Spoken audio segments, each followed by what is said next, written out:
नमस्कार. आता आपण पाहत आहोत श्री साई सचरित अध्याय 46. वक्रतुंड महाकाय सूर्यकोटी समप्रभ निर्विघ्नं कुर्मे देव सर्वकार्येषु सर्वदा. गुरुर्ब्रह्मा गुरुर्विष्णू गुरुदेव महेश्वरा. गुरु साक्षात परब्रह्म तस्मै श्री गुरुवे नमः. ब्रह्मानंदं परमसुखदं केवलं ज्ञानमूर्तिं द्वन्द्वातीतं गगनसदृशं तत्त्वमस्यादिलक्ष्यम् एकं नित्यं विमलमचलं सर्वभिः साक्षिभूतं भावातीतं त्रिगुणरहितं सद्गुरु त्वं नमामि. गुरु वाचुनी मोक्ष कोणा मिळाला, म्हणणी गुरु पाहिजे साधकाला. गुरुचे घराणे असावे समर्थ, म्हणा नित्य जय जय रघुवीर समर्थ. श्री गणेशाय नमः. श्री सरस्वते नमः. श्री गुरुभ्यो नमः. श्री कुलदैवताय नमः. श्री सीतारामचंद्राभ्यां नमः. श्री सद्गुरु साईनाथाय नमः. धन्य साई तुझे दर्शन, धन्य साई तुझे स्मरण, धन्य साई तुझे दर्शन, जे कर्म बंधन मोचक. जरी सांप्रत अदृश्य मूर्ती, तरी धरिता भावभक्ती. समाधिस्थ जागती ज्योती, सत्प्रतीती भक्तार्थ. दोरी सूक्ष्म धरिसी आयसी, पाहू जाता दिसोना देशी. परिनिज भक्ता खेचुरानिशी, देशी विदेशी असो की. आणून सोडीसी पायापाशी, बाबा धरिसी प्रेमे पोटाशी. माता जैसी निज बाळकासी, तैसा तू पोशिशी अवलीला. ऐसे काही सूत्र चाळवेसी, नकळे कोणा कोठे अससी. परिपरिणामी वाटे मनासी, आहेस की पाठी भक्तांच्या. ज्ञानी पंडित शहाणे सुरते, अभिमाने ऋतवी संसार करते. भोळे भाबडे अज्ञानी कोणते, त्या निज सत्य खेळविसी. आतून सकल खेळ खेळसी, अलिप्ततेचा झेंडा मिरविसी. करोनी अकर्ता स्वय म्हणविसी, नकळे कवनासी चरित्र तुझे. म्हणून काया वाचा मन, करू तुझी या पायी अर्पण. मुखी निरंतर नामस्मरण, होईल क्षालन पापाचे. सकामाचा पूर्वीसी काम, निष्कामा देसी निज सुखधाम. ऐसे गोड तुझे नाम, उपाय सुगम सद्भक्ता. तेणे पापांचा होईल क्षय, रजतम जातील निसंशय. सत्वगुणाचा क्रमे उपचय, धर्मसंचय त्या पाठी.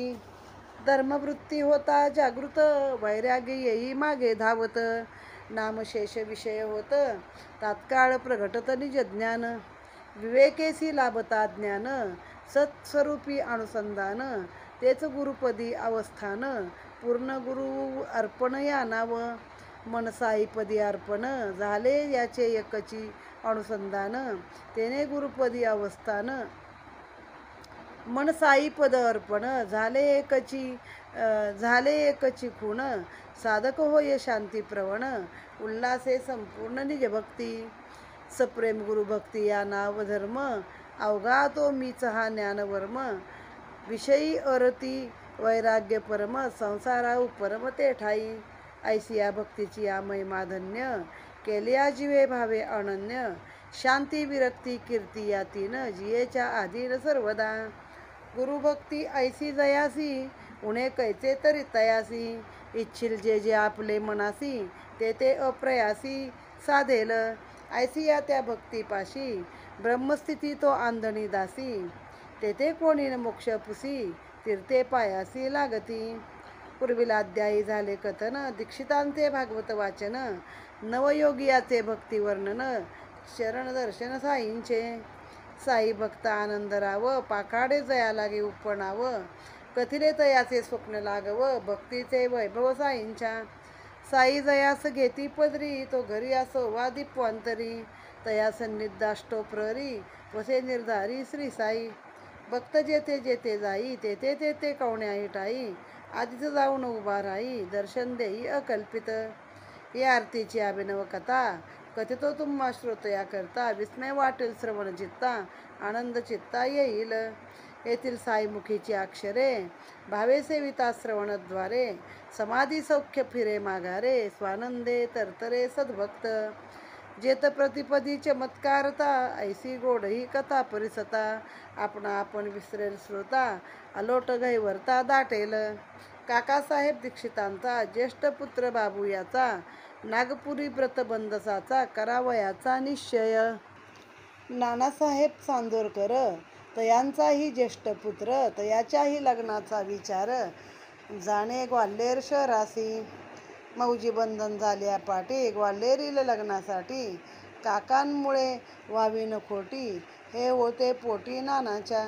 नागपुराहून ग्वाल्हेरीस, काकाने यावे स्वस्त मानस, ऐसे धरले सुमुहूर्तास, जो की उभयतास सोयीचा. नंतर साईचे दर्शनास, लग्नाच्याही आमंत्रणास, नानासाहेब भक्तावंतस, पातले शिर्डीत उत्साहे. काकासाहेब तेथेच होते, नाना जाऊनी मशिदीते, बाबास निमंत्रिती लग्नाते, कर संपुटाते जोडून. तो बाबा बरे म्हणती, सवे शाम्यास नेई वदती, पुढे 2 दिवस काकाई पुसती, बाबास आमंत्रिती मुंजिते, त्यासही बाबा तैसेच वदती, शाम्यास नेई म्हणती संगती, काकासाहेब आग्रह धरती, स्वये येण्याप्रती बाबास. त्यावरही तात्काळ उत्तर, काशी प्रयाग करुणी सत्वर, श्याम्याचेही येतो अगोदर, मग काय उशीर यावया. आता श्रोती या शब्दावर, देऊनी चित्त व्हावे अर्थपर, पहावया तयाचे प्रत्यंतर, बाबांची सर्व व्यापकता. असं भोजन झाल्यावर माधवराव करती विचार, एकदा पदरी पडता ग्वाल्हेर, काशी मग काय दूर असे. रुपये खर्चीस घेतले 100, नंदरामाचे उसनवार, गेले बाबांचा घ्यावया रुकार, पुसती अति आदरपूर्वक. आता लग्न मुंजी निमित्त, घडतसे जाणे ग्वाल्हेरीपर्यंत, काशी गया प्रसंगोपात, साधावी उचित वाटे मना, तरी देवा पडतसे पाया, करुणी येऊ का काशी गया. बाबांनी आज्ञा दिली जावया, माधवरावासा आनंदे. आणिक वरती वदले तयासी, वावगे तरी तू काय पुससी, सहज गडे जे अप्रयासी, अचूक ते निश्चयसी साधावे. असो ऐसी आज्ञा झाली, माधवरावांनी गाडी केली, वाट कोपर गावाची धरली, गाठ पडली तेथे आप्पांची. आप्पा म्हणजे आप्पा कोते. आनावयास आपली नात, आप्पा जात चांदवडा प्रत, ऐकोन या ती काशीची मात, उडी टाकीत ते टांग्यातुनी. करावया काशी प्रवास, पैसा जरी नव्हता गाठीस, माधवरावासारखा सहवास, आप्पा कोत्यास त्यागवेना. माधवरावांनी दिधला धीर, आप्पा कोत्यास मग काय उशीर, आनंदे गाडीत बसले सत्वर, प्रसंग तत्पर होवणी. आप्पा कोते पाटील सदन, परीन मार्गी पैशाचे साधन, तदर्थ त्यांचे काशी प्रयाण, चुकेल दारुण चिंता तया. वाहत्या गंगेची या आत, हात धुवावे आले मनात, माधवरावासारखी सोबत, साधावी हे मनोगत आप्पांचे. असोही त्यांची वेळ जाणून, वेळी तयासी धीर धरून देऊन, माधवरावांनी सवे घेऊन, काशी त्या घडवून दिली. पुढे ते गेले नागपुरास, मुंजीची या समारंभास, काकासाहेब माधवरावास देती खर्चावयास 200. तेथून गेले ग्वाल्हेरीस, तेथील लग्न समारंभास, नानासाहेब माधवरावास देती ते समयास 100. नानांचे व्याही श्रीमंत जठार, तयांनीही दिधले 100. ऐसिया रीती प्रेम संभार, झाला गुरुबंधूवर नानांच्या. काशी समंगळ घाटावर, जडावाचे कोरीव सुंदर, लक्ष्मीनारायणाचे मंदिर, जयाचे हे जठार मालक. अयोध्येतही श्रीराम मंदिर, जठारांचे आहे सुंदर, दोन्ही क्षेत्री आदर सत्कार, तयाचे मुनिमावर सोपविला. ग्वाल्हेराहून मथुरेस गेले, सवे ओझे बिन निवाले, पेंढारकरही होते आले, तिघेही परतले तेथून. माधवराव आणि कोते तेथून प्रयागा आले जाते, रामनवमीच्या उत्सवाते, अयोध्येआतच प्रवेशले. दिन 21 तेथे राहिले, महिने 2 काशीत काढले, चंद्र सूर्यग्रहण झाले, मग दोघे निघाले गयेस. गयेत ग्रंथी ज्वराची साथ, गल्लोगल्ली जनसंचित, ऐसी तेथे परसिली मात, आस्था अग्निरथात दोघांनी. अग्निरथ स्टेशनात येऊन थांबता पडली रात, तेथेच मग धर्मशाळेत दोघेही स्वस्त विसावले. असं होता प्रातःकाळ, भेटीस आला गयावळ, तो वदे करा उतावळ, यात्राही सकळ चालली. माधवराव उद्विग्न चित्त, त्या लागे हळूच पुसत, येतो परी ज्वराची साथ, तुमच्या वस्तीत आहे का. मग तो तया देई उत्तर, येऊन पहा की होते वर तेथे नाहीत असला प्रकार, चला मज बरोबर निशंक. असं पुढे हे दोघे जण गयावळाचे येथे जाऊन, पाहून त्याचे सदन विस्तीर्ण प्रसन्नांतःकरण झाले. प्रसन्नतेचे अनेक कारण, तो जो बैसती जाऊन, तो समोर बाबांची छबी पाहून माधवराव घैबरून आले. नव्हे कधी तयांच्या मनी गये सारख्या दूरच्या ठिकाणी, पडेल साईंची छबी नयनी आश्चर्य मनी दोघांच्या. माधवराव अति घैबरले, आनंद अश्रू नयनी लोटले. काहो आपण रोड लागले, ऐसे त्या पुसले गयावळे. काही नसता कारण, माधवराव असं करता रुदन. गयावळ होय संदेहापन्न, झाला उद्विग्न मानस. गये माझी ग्रंथीज्वर, यात्रा कैसी घडेल निर्धार. माधवरावा मनी हा विचार, गयावळ फार चिंतला. आधीच आपण कळविले होते की ग्रंथीज्वर नाही येते, तरी आपण करता चिंते ते आश्चर्य आम्हा ते वाटते. नसेल आम्हावरी विश्वास, पुसून घ्या ना या अवधियास. येथेन भीती तुमच्या केसास, पाणी का डोळ्यास आणता. घेतला ग्रंथीचे साथीचा दसका, मोडली दयाचे धैर्याची बैसका. म्हणून रडे हा यात्रे करू देखा, ऐसा हा एकसारखा निष्कारण. म्हणून गयावळ करी समजी, माधवरावाचे मना माझी. माझ्या आधीच मावली माझी, कैसी ही आजी मज पुढे. काशी प्रयाग करुणी सत्वर, श्याम्याच्याही येतो अगोदर. हे बाबांचे पुढील उद्गार, ते हे प्रत्यंतर मूर्तिमंत. छबी बाबांची डोळ्यासमोर, दिसता गृहप्रवेशाबरोबर. पाहुणी हा अकल्पित प्रकार, वाटला चमत्कार अत्यंत. कंठी प्रेमाचा घैवर, डोळा आनंद अश्रूचा पूर. उठले रोमांच सर्वांगावर, फुटला पाजर घर्माचा. ऐसे माधवरावांची स्थिती, गयावळाचे विपरीत चित्ती. ग्रंथीज्वराची पडली भीती, म्हणून हे रडती सत्य वाटे. श्यामाच पुढे जिज्ञासा प्रेरित, गयावळाशी पृच्छा करत. कैसे ही तुम्हास प्राप्त, हे कथा साध्यंत आम्हा ते. पुढे गयावळ सांगू लागला समग्र वृत्तांत माधवरावाला. 12 वर्षाच्या मागे जो घडला, नवलाव झाला परिसा तो. एक ना 2 300 नोकर, गयावळाचे पगारदार. मनमाड आणि पुण तांब्यावर, यात्रा सविस्तर नोंदीत. यात्रेकरूची लावावी सोय, गयावळाचा नित्य व्यवसाय. चालले असता ऐसे कार्य, गयावळ जाय शिर्डी ते. साई समर्थ मोठे संत, ऐसी त्याने परसले मात. व्हावे तयाच्या दर्शने पुनीत, धरला हा हेत तयाने. घेतले साईबाबांचे दर्शन, करुणिया पायाचे वंदन.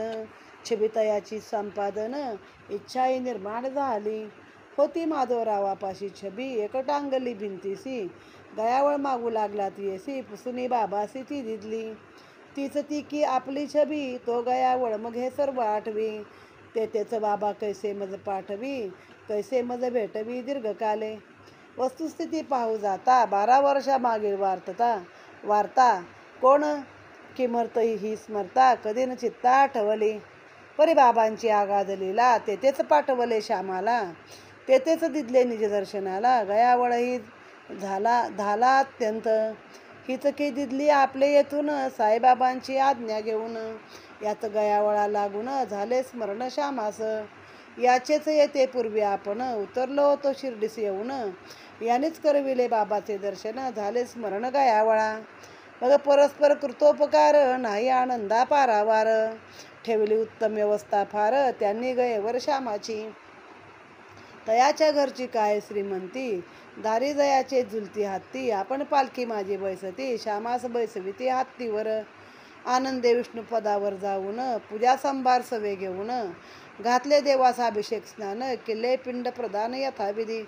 झाले मग ब्राह्मण संतर्पण, नैवेद्य समर्पण पूर्वक भोजन. आनंदे यात्रा झाली संपूर्ण, घेतली करून बाबांनी.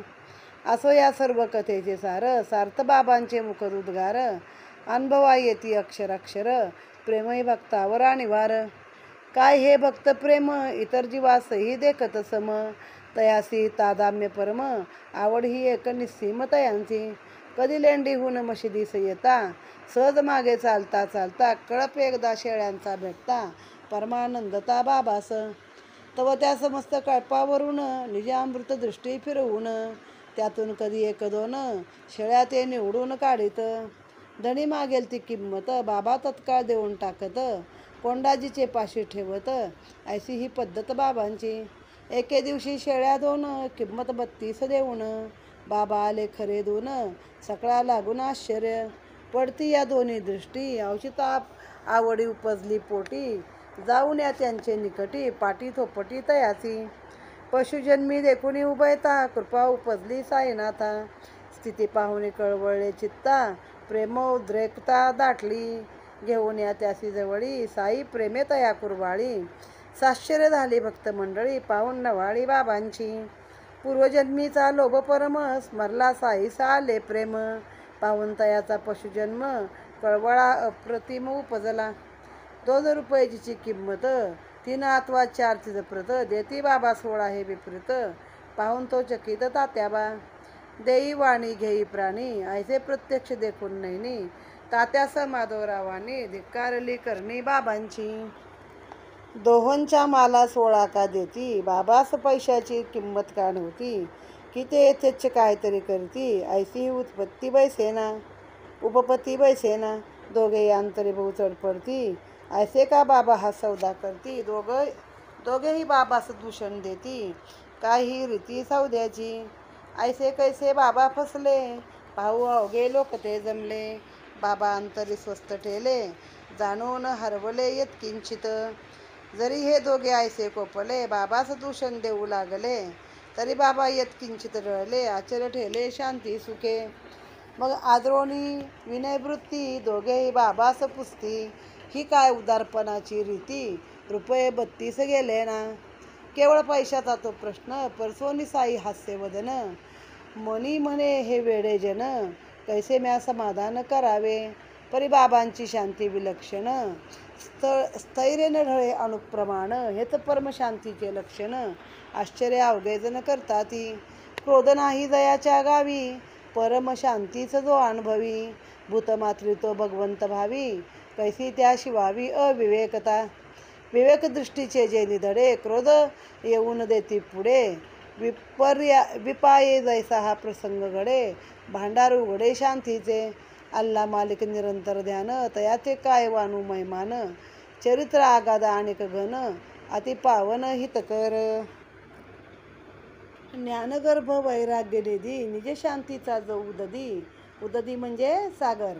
करुणा परिपूर्ण दयाची बुद्धी वदला त्रिशुद्धी ते परियसा. पाहून या दोघांचा आग्रह बाबांनीही केला निग्रह. ज्यामज बसाया ठावन आग्रह त्यामज संग्रह किमर्थ.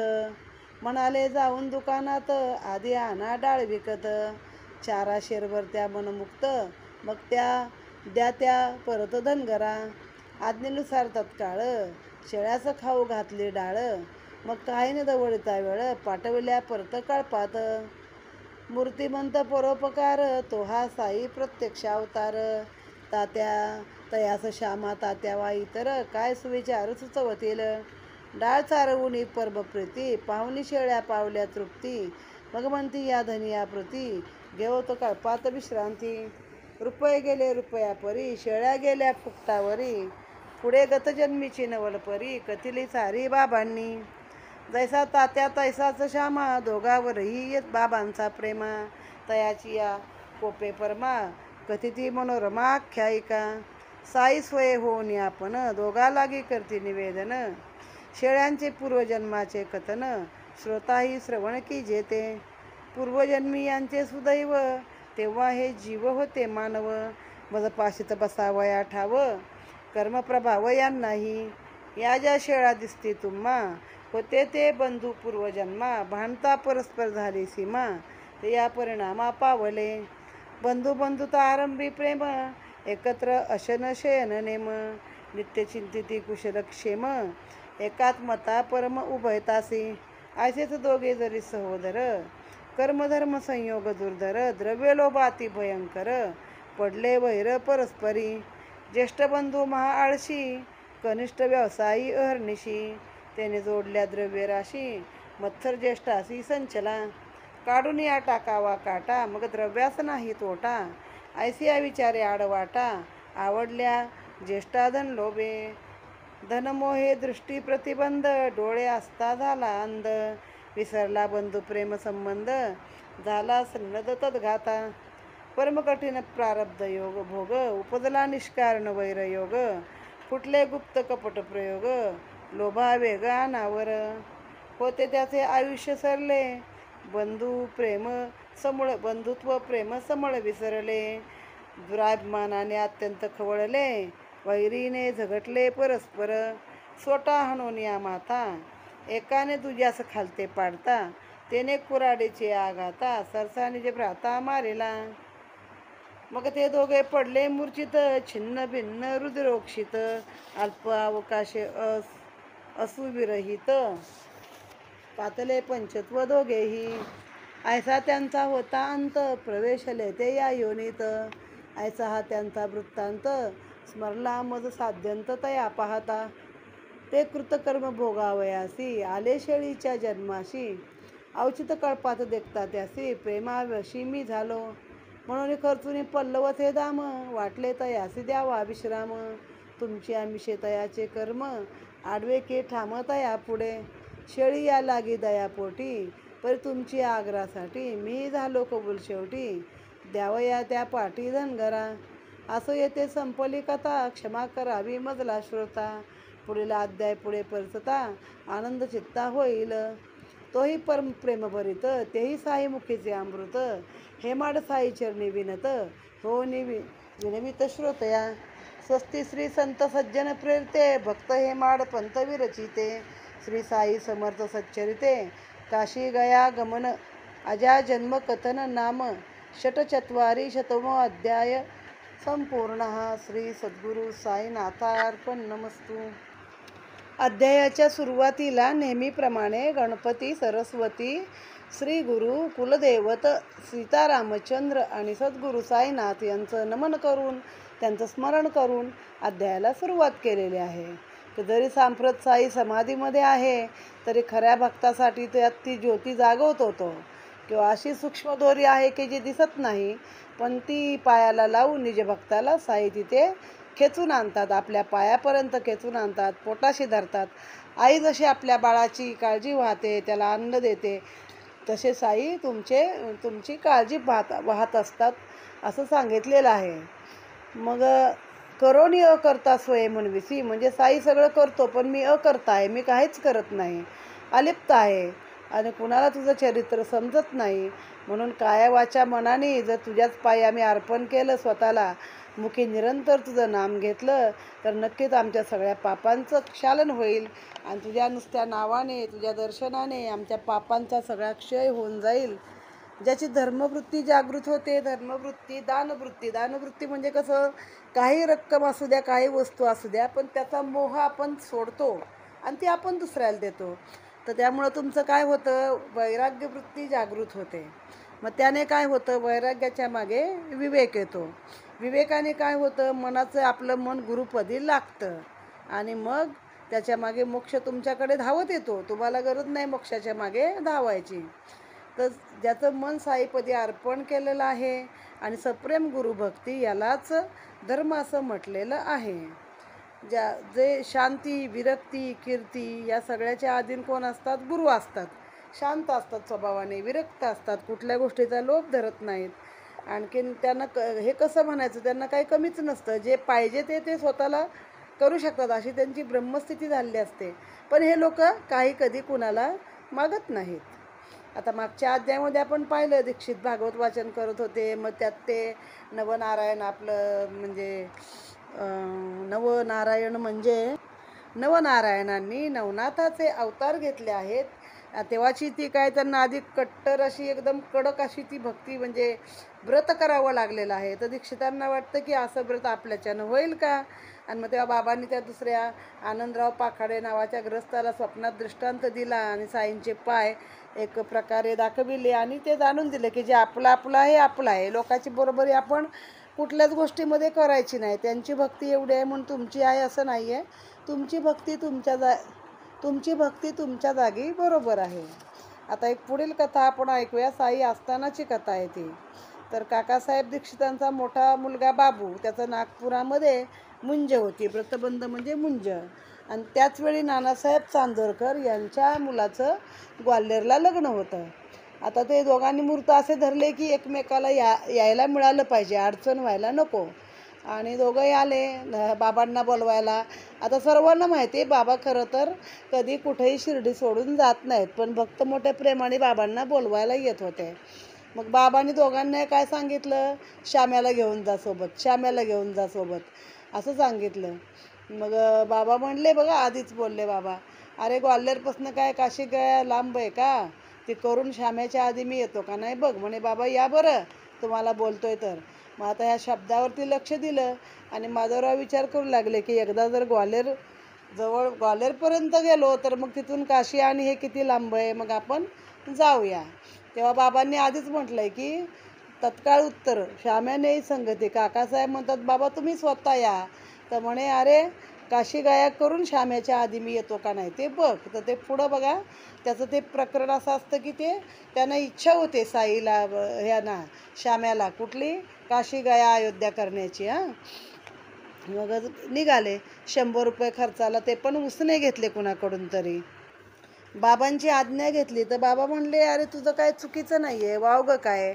जिथपर्यंत आपण गेलो आणि सायासाने म्हणजे न सायास करता जास्तीचे खटपट न करता जर एखादी गोष्ट घडती आहे तर ती माणसाने नक्की साधली पाहिजे, तर जा म्हणे.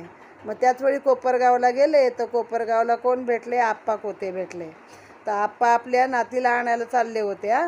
तर चांदवडाला चालले होते आणि हे भेटले आणि काशीला निघाले. म्हणलं की आप्पाने टांगातनं उडी मारली. माधवरावांसारखी संगत मिळते, मग सोडायचं कशाला, चला मी पण तिकडे येतो.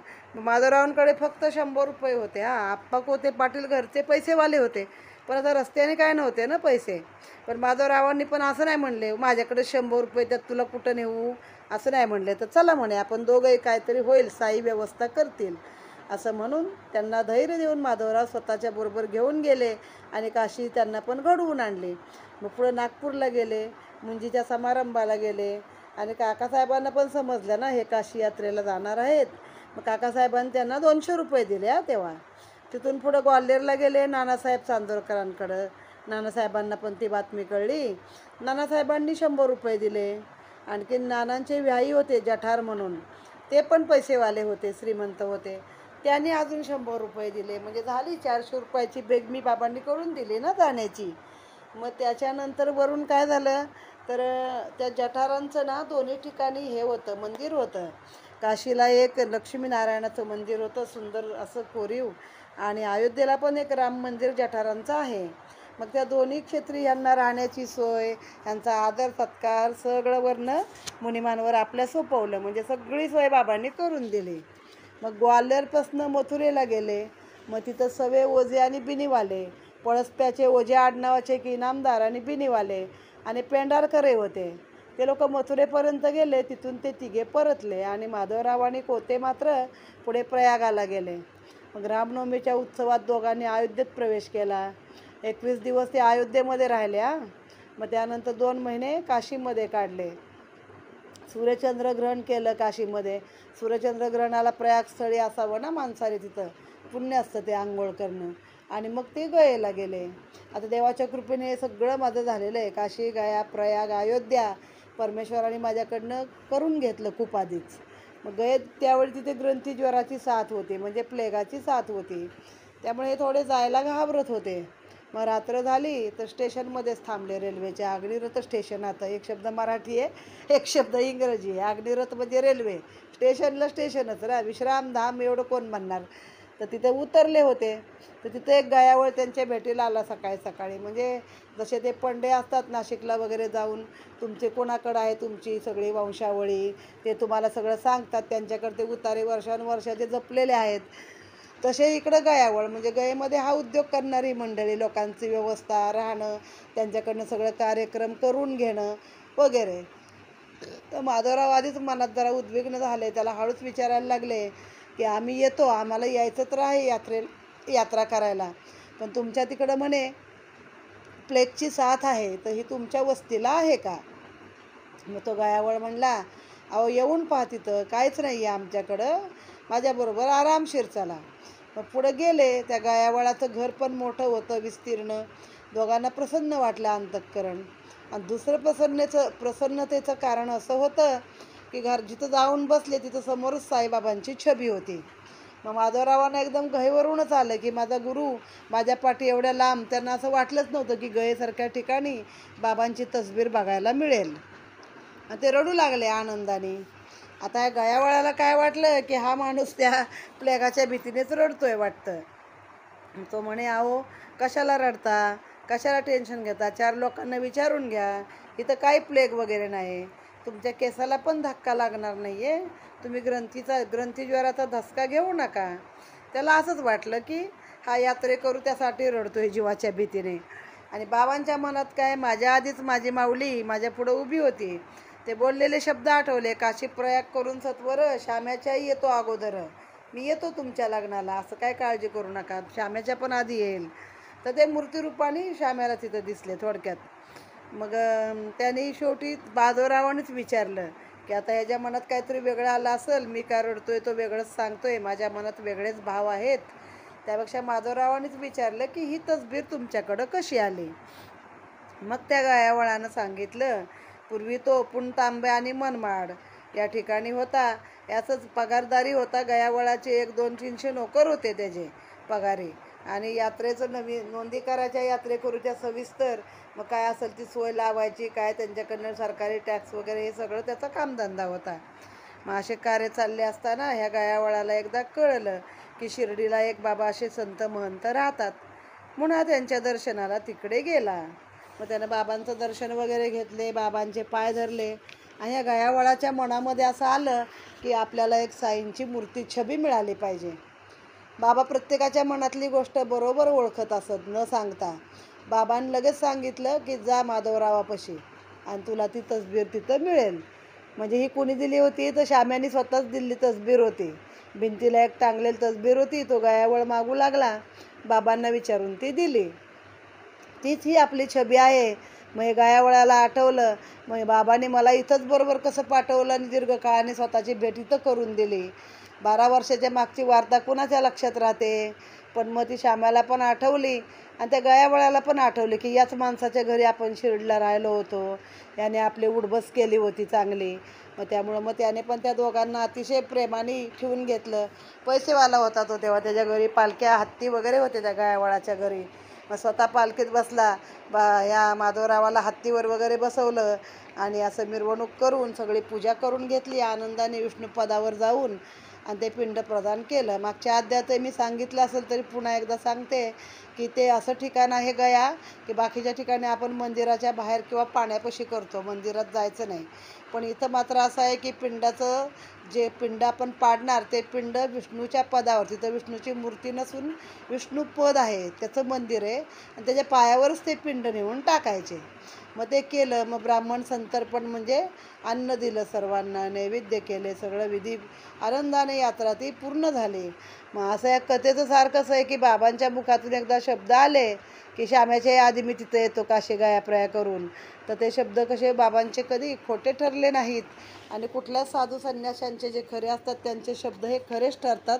आपल्याला वाटतं काहीतरी बोलतात, पण ते बोलतात ते खरं ठरतं. आता असंच एकदा लेंडीवरून येत होते मशिदीला बाबा, आणि चालता चालता एक शेळ्यांचा कळप बघितला. बाबांना खूप आनंद झाला त्या शेळ्यांचा कळप बघून. त्यांच्यावर अमृताची दृष्टी आपली एक प्रकारे फिरवली आणि त्यातल्या 2 शेळ्या निवडून बाजूला घेतल्या आणि तो धनगर मागेल ती किंमत त्याला दिली. आता कोंडाजीच्या पाशी त्या शेळ्या ठेवल्या. मग काय झालं, तेव्हा बाबांनी त्याला 32 रुपये दिले होते, जेव्हा 2-3 रुपयाला शेळी मिळायची. मग हे लागले चेवचेव करायला श्याम्या आणि तात्या पाटील.